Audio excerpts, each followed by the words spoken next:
Hi, and welcome back to this Friday edition of Focal Point AFR Talk. We'll take your calls in response to my conversation with Steve, our last caller, on the subject of the sanctity of life. If you want to weigh in on that, 888-589-8840 is the number to call, 888-589-8840. And I'd like to direct calls to the sanctity of life issue in a response to that last caller in my extended conversation with Steve. And by the way, along the sanctity of life issue, the Roman Catholic bishops are coming out, man. They are standing tall and they are standing strong. The bishop in Illinois, Peoria Bishop Daniel Jenke, he has ordered all of his priests in his, whatever it's called, whatever the jurisdiction is, his, I guess, diocese. But he's ordered them to read a letter this Sunday that says that Catholic politicians, bureaucrats, and their electoral supporters who callously enable the destruction of innocent human life in the womb also thereby reject Jesus as their Lord. They are objectively guilty of grave sin. Last month you had the Bishop of Springfield sending a similar strongly worded letter. You've got Catholic bishops all over the fruited plain, the bishops of Pennsylvania, the Bishop of Green Bay in Wisconsin, the Bishop of Brooklyn, Nicholas DiMarzio, the Bishop of Alaska, of Juneau, Alaska, bishops in Newark, Springfield, Illinois, Colorado Springs, all weighing in saying, look, any politician, that includes Joe Biden, Barack Obama, who believes in the destruction of innocent human life in the womb is committing a grave sin. And he says Catholics who even vote for somebody like that are placing their eternal souls in jeopardy. Now, clip number 13, Richard Murdoch's in a Senate contest in Indiana. He made a comment about rape, that he thinks baby has a right to life, even if it's conceived through rape, because God intended that baby to live. He didn't say God intended the rape. He said God intended that baby to have life. May have been brought into being under horrible circumstances, but it still has a right to life. And he's just been hammered by the pro-abortion forces over that, media taking his words out of context. And here is Monica Kelsey. She cut this ad on behalf of Richard Murdoch in Indiana, and she is from Woodburn, Indiana. She was conceived in rape. So she's the type of woman exactly that Richard Murdoch is talking about. Richard Murdoch said, if you're conceived in rape, God has plans for you. God has an intention for your life. God has purposes for your life, and your life ought to be protected. Let's listen. She left that abortion clinic, and she never looked back. She was hidden from the outside world. She gave birth to me and never even looked at me. And today, every time I see her, she hugs me and says that she made the best choice. I have been given the gift of life because there is a bigger picture for me. My life has meaning. I was always pro-life, but there was always exceptions. I always thought that the child would never want to grow up knowing that they were conceived out of a horrible act.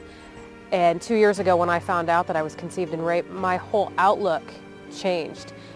They were talking about my life. And I am worth more than what they portray me to be. I have an opinion. I don't think that anyone should deserve the death penalty simply for the acts of their father. So that is Monica Kelsey cutting an ad for Richard Murdoch in Indiana. Does not believe an innocent baby ought to be put to death for the sins of her father. I completely 100% agree.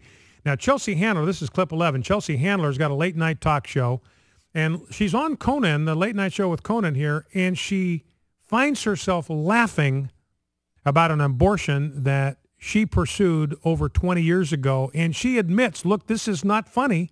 It's not funny, but she can't stop herself from laughing. So this just turns out to be just a ghoulish clip. Let's listen. Chelsea Handler on Conan's show last night. I was the worst kid you could ever imagine. I mean, I got pregnant, and I mean, I was just a disaster. I was from New Jersey, so there wasn't a lot of options. Well, oh my God. There's a lot of information for you to handle, I'm sure. Yeah, I'm blanking out right now. Okay, well, tell us about... So in real life, I would have had a 20-year-old or something. Right. But I don't. Right. Sorry, that's not really funny. I was just exercising. Got that right. It's not funny at all. I don't know why I started laughing. I just thought about me having a 20-year-old child child that's half black, half white, and that would have been funny. Because I was dating 50 Cent when I was in high school also. That's why. All right, Chelsea Handler saying it's not funny, but I can't stop laughing hysterically about aborting my baby 20 years ago. Let's go to Amelia in Columbus, Ohio. Amelia, welcome to Focal Point with Brian Fisher. What's on your mind? Oh, hi, Brian. Hi. Thank you for receiving my call. You bet. I'm nervous, but it is so good to finally speak with you. Well, you're doing just fine. Go right ahead. Okay. I am calling because I got a breakthrough from the Lord that I wanted to share because I've heard some of the callers call with the same concern that I've had, and that was to vote for Mitt Romney, who fell short in protecting life. Mm-hmm. And because of his stance on abortion, that he's for abortion in cases of incest, rape, and for the life of the mother.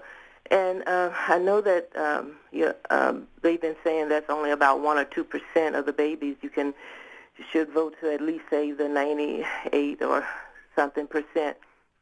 But I still couldn't get past that. I heard Dr. Jeremiah's message. I've heard the plea from other leaders in the church. I've even received phone calls from some of them. But it just did not work for me. I could not, knowing that God, every life is equally important with God, I couldn't get past that. So I had to really cry out to the Lord for him because I didn't want to be working against him on this. And so in crying out to the Lord, I said, Lord, you got to show me. You got to tell me. Only you can give me this understanding. And with the Lord, what happened was in that experience as meditating upon him, he had me to just focus upon him. And in focusing upon the Lord, he showed me that he had to make the same decision. All of his children were facing eternal death in Adam. And he had the solution, and that solution, of course, is Jesus Christ, our Lord. And even though with him knowing, having foreknowledge and being an omniscient God, he knew that all of his children he would not be able to save because of their free will to make their choice. But that he sent Jesus anyway to save those that he could save. I immediately got the answer for myself. To know that I have to vote. I cannot save them all, but I have to vote to save those that I can save. And it is not the man. I had to move the man out of the way so that I could see God and his purpose and what he desires, and that I should identify with him. So I am so thankful that God did not leave me facing death and all of my other brothers and sisters in Christ because he wasn't going to be able to save each and every person. All right, Amelia. Listen, thank you for that call very much. You did great, and that's a very powerful call, Amelia, and thank you for sharing that with us. And, you know, I don't think any of us in the pro-life movement, we are not going to rest until we have protected every baby from the moment of conception. We're not going to be satisfied if we are able to get legislation that protects 99% of the babies. We are going to be grateful for every one of those babies whose life will be protected. But we're not going to rest. We're not going to settle for that. We're not going to stop there. We're not going to be content with that. We want to see 100% of babies protected from the moment of conception, because we believe every baby has the right to life, even the ones that are conceived through rape, even the ones that are conceived through incest. And to save the life of the mother, other than ectopic pregnancies, which is not really a pregnancy because the baby is not implanted in the womb of the mother.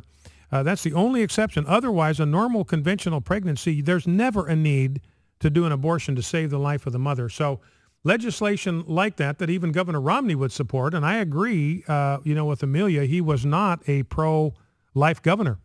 He campaigned on a pro-abortion platform. He governed as a pro-abortion governor. He engineered Romney Care, which has the cheapest subsidized abortions in the United States. That's on Governor Romney's platter. So we have reasons to be concerned about his pro-life record, but he has clearly stated this is now his position, and that's the position he'll pursue. as president. Well, thank you, Amelia. A very powerful call. Let's go to Drew in Macon, Georgia. Drew, you're on Focal Point with Brian Fisher. What's on your mind? Hey, thanks, sir. Just like you just did, I'd like to say, appreciate to the young woman who had a pretty powerful message, a long message but powerful. I just want to say that, like that clip that you just pulled up with the, the Conan show, what more should we expect from people like that? They got so numb to these issues, and it's pretty gross. And I completely agree with everything that you just stated.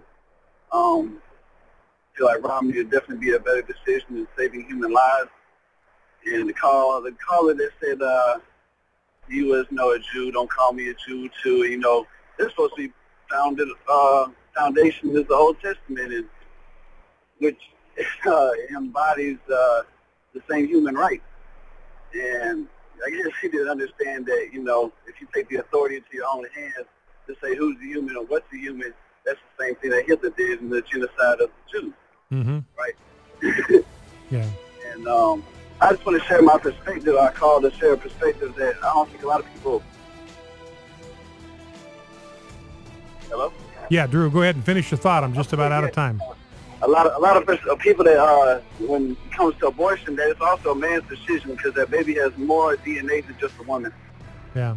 Okay, Drew, listen, I appreciate that. And, one of the reasons we think that it's a human life, it's a human being at the earliest moment of conception because it has a unique DNA from its mother and its father, from the seed of the father fertilizing the egg of the mother. It becomes a unique human being with a unique DNA at that point, from the moment of conception, from the moment of fertilization until the moment of natural death. That's a human being that deserves protection at every stage of development, every stage of life. You listen to Focal Point, AFR Talk. We'll be back after the news. Stay with us.